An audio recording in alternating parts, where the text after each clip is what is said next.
సీతక్కనే సంతకం పెట్టి నిధులు మంజూరు చేస్తుంది, సీతక్క ప్రభుత్వంలో భాగస్వామి అవుతుంది అని ఆనాడు చెప్పడం జరిగింది.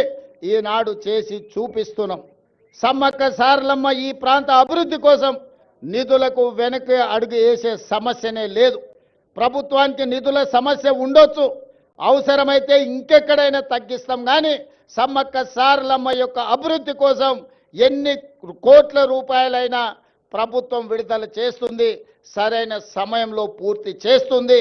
నిర్మాణ కార్యక్రమం మాదై ఉండొచ్చు, కానీ గిరిజనుల యొక్క సాంప్రదాయాన్ని కాపాడుకునే బాధ్యత వాళ్ళదే. అందుకే ప్రభుత్వం ప్రణాళికలు రచించి ప్రభుత్వమే నిర్మించడం కాదు, ప్రణాళికల్లో ఆదివాసులను భాగస్వాములను చేసినాం. సాంప్రదాయాన్ని పరిరక్షించడంలో ఆదివాసీలను భాగస్వాములను చేసినాం. రేపు జరగబోయే పునర్నిర్మాణంలో కూడా ఆదివాసీలను భాగస్వాములను చేస్తున్నాం. అందులో ఉండే రీసెర్చ్ స్కాలర్స్ని, అదేవిధంగా సాంప్రదాయాన్ని కొనసాగిస్తున్న వాళ్ళ వారసులను అందరినీ కూడా ఇందులో భాగస్వాములను చేసినాం. మామూలుగా సిమెంట్ కట్టడాలు కడితే అత్యధికంగా 100 సంవత్సరాలు మాత్రమే ఉంటుంది. సిమెంటుతో కట్టిన ఏ కట్టడం దాని జీవన ప్రమాణము, జీవిత కాలము అత్యధికంగా 100 సంవత్సరాలు. కానీ రాతి కట్టడాలతో కడితే వందల వేల సంవత్సరాలు ఉంటుంది. దానికి ఉదాహరణే మీ ప్రాంతంలో ఉన్న రామప్ప దేవాలయం.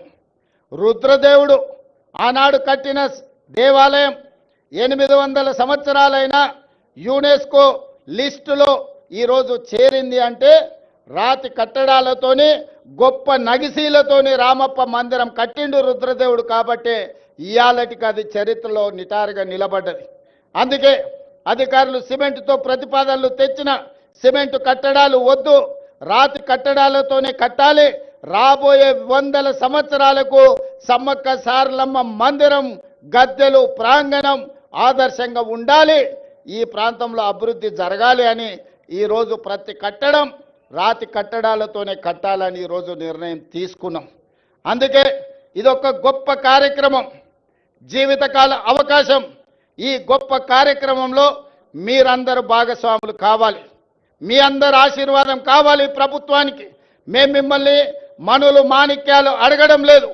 ప్రజల యొక్క ఆలోచన, ఆదివాసీ సోదరుల యొక్క కోరిక మేరకు ఈ ప్రభుత్వం ఈ ప్రణాళికను తీసుకొని వచ్చింది.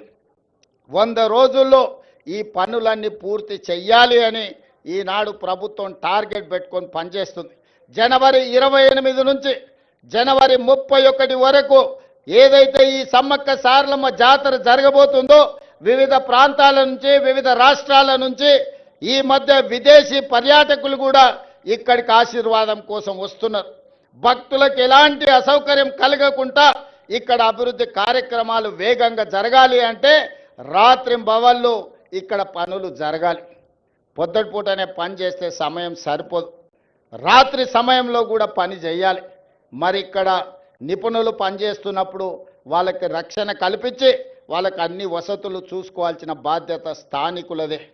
ప్రభుత్వం ఎన్ని చేసినా కొంతమేరకే ఉపయోగం ఉంటుంది, కానీ స్థానికుల భాగస్వామ్యం ఉంటే 100% ఈ కార్యక్రమం వేగంగా ముందుకు వెళ్తుంది. ఇవాళ సమ్మక్క సారలమ్మ గద్దెలే కాదు, జంపన్న వాగు నిర్మాణం గురించి, భక్తులు రావడానికి, భక్తులు దర్శనం చేసుకున్న తర్వాత వెళ్ళడానికి కూడా రహదారుల నిర్మాణం కోసం కూడా ఈరోజు నేను అధికారులకు సూచనలు, సలహాలు ఇవ్వడం జరిగింది. పొంగులేటి శ్రీనివాసరెడ్డి గారికి నేను ఆదేశాలు ఇచ్చిన, నెలలో 3-4 సార్లు ప్రతి వారం ఇన్ఛార్జ్ మంత్రిగా వారు ఖచ్చితంగా ఇక్కడికి పర్యటన చేయాల్సిందే, ఈ పన్నులను పర్యవేక్షించాల్సిందే. రాబోయే 100 రోజులు ఇందులో భాగస్వాములు అయ్యే వాళ్ళందరికీ నేను సూచన చేసిన, మనం అయ్యప్ప మాల వేసుకుంటే ఎట్లయితే మాల వేసుకొని భక్తితో ఉంటామో సమ్మక్క సారలమ్మ మాల వేసుకోండి, భక్తితో ఇక్కడి పనులను పూర్తి చేయండి అని చెప్పి మా అధికారులకు, మా సాంకేతిక నిపుణులకు, మా ప్రజాప్రతినిధులకు సూచన చేసిన. అందుకే మిత్రులారా, మళ్ళీ పూర్తి చేసుకున్న తర్వాత ఈ ప్రాంగణానికి నేను వస్తా.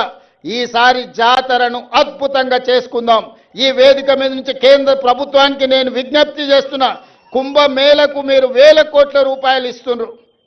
మరి మా ఆదివాసీ కుంభమేళకు కేంద్ర ప్రభుత్వం ₹1 ఇవ్వడానికి కానీ, జాతీయ పండుగ గుర్తించడానికి కానీ వాళ్ళకి ఎందుకో మనసు రావడం లేదు.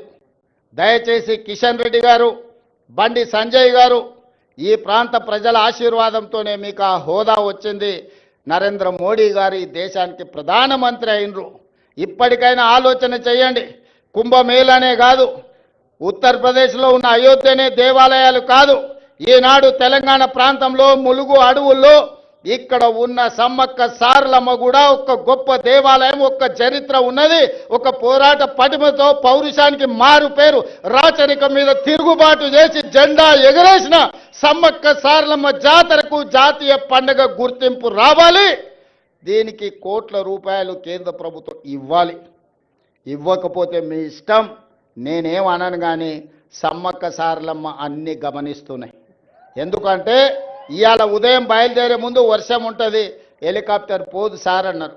అంటే నేనన్నా మీరేం చింత చేయకండి, ఏర్పాట్లు చేసుకోండి, సమ్మక్క సారలమ్మ వచ్చే అడ్డంకులను అన్నీ తొలగిస్తుందని మా అధికారులకు నేను చెప్పిన. మేఘాలు కమ్ముకొచ్చినట్టు వర్షం కురిసిన వాతావరణం ఉన్న మేఘాలన్నీ కూడా ఎక్కడికక్కడిగా విడిపోయి ఈనాడు ఇక్కడికి వచ్చి ఈ మంచి కార్యక్రమాన్ని చేపట్టడానికి ప్రకృతి పూర్తిగా సహకరించింది. ఇవాళ ప్రకృతి ఒడిలో, ప్రకృతి వనంలో ఈరోజు ప్రకృతికే దేవతగా, దేవుళ్ళుగా ఈరోజు మనం కొలుసుకుంటున్న సమ్మక్క సారలమ్మ గద్దె మరియు ప్రాంగణ పునర్నిర్మాణానికి ప్రకృతి పూర్తిగా సహకరించింది. సమ్మక్క సారలమ్మలు ఆశీర్వదించారు. ఇక మనం ఈ సంకల్పం తీసుకొని కార్యక్రమం పూర్తయ్యే వరకు మనందరం కష్టపడి పనిచేద్దామని తెలియజేస్తూ మీ అందరి దగ్గర సెలవు తీసుకుంటున్న ధన్యవాదాలు మిత్రులారా.